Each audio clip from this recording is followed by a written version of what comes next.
Welcome to whistle.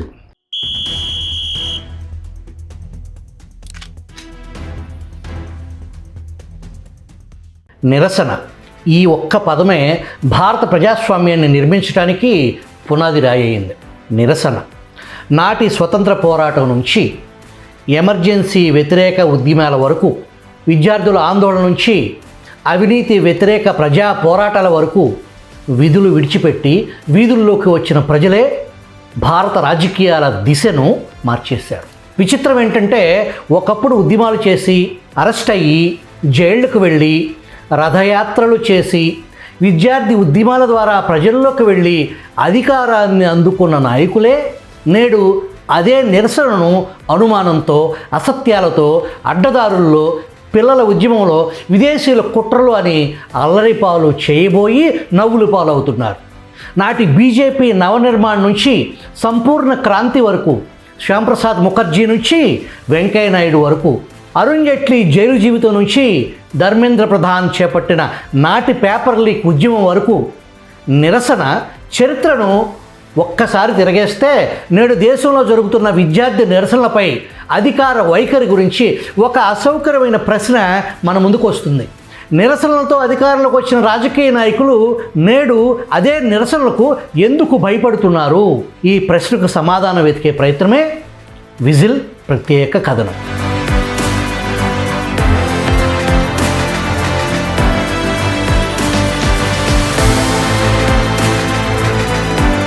భారత ప్రజాస్వామ్య చరిత్రను తిరగేస్తే ఒక విషయం సుస్పష్టంగా కనిపిస్తుంది.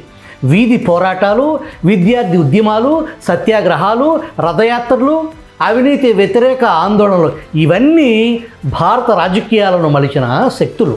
నేటి విద్యార్థులు, యువత ప్రశ్నిస్తుంటే వారిని విమర్శించే రాజకీయాలు ఒకప్పుడు అలాంటి ఉద్యమాల ద్వారానే ఎదిగిన వారికి చరిత్ర గుర్తు చేస్తుంది.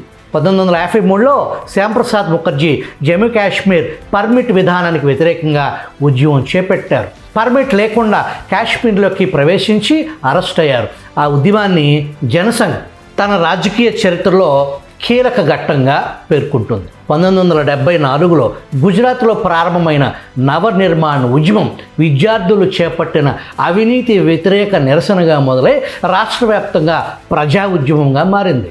అప్పటి ముఖ్యమంత్రి చిమన్భాయ్ పటేల్ రాజీనామాకు దారితీసిన ఈ ఉద్యమంలో తాను పాల్గొన్నట్టు ప్రధానమంత్రి నరేంద్ర మోడీ అధికారిక వెబ్సైట్లో తన ప్రారంభ జీవిత అనుభవాలలో ప్రస్తావిస్తారు. నా జీవితం మొదలైందే విద్యార్థి ఉద్యమాలతో అని మోదీ చెప్పుకుంటారు. అదే ఉద్యమాల స్ఫూర్తితో జయప్రకాష్ నారాయణ్ ఇచ్చిన సంపూర్ణ క్రాంతి పిలుపు దేశవ్యాప్తంగా విద్యార్థులను, యువతను, ప్రతిపక్షాలను ఏకం చేసింది. జనసంఘ్, ఆర్ఎస్ఎస్, ఏబీవీపీ కార్యకర్తలు ఈ ఉద్యమంలో చురుగ్గా పాల్గొన్నారు. ఎమర్జెన్సీ సమయంలో వేలాది మంది ప్రతిపక్ష నాయకులు, కార్యకర్తలు జైళ్లకు వెళ్ళారు. అరుణ్ జైట్లీ అప్పటి ప్రముఖ ఏబీవీపీ విద్యార్థి నాయకుడిగా సుమారు 19 నెలలు జైల్లో గడిపారు.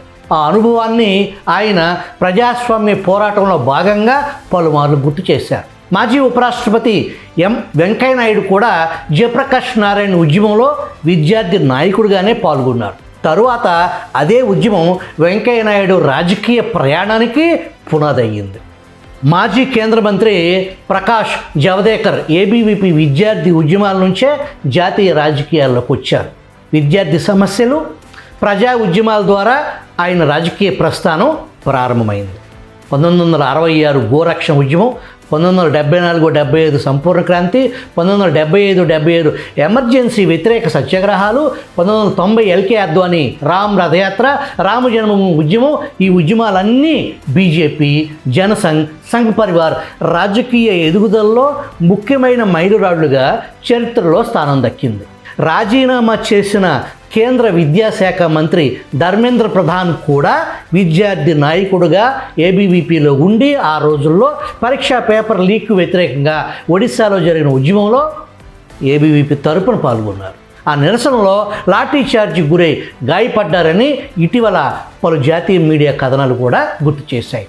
అందుకే నేడు దేశం ఒక ప్రశ్న అడుగుతుంది.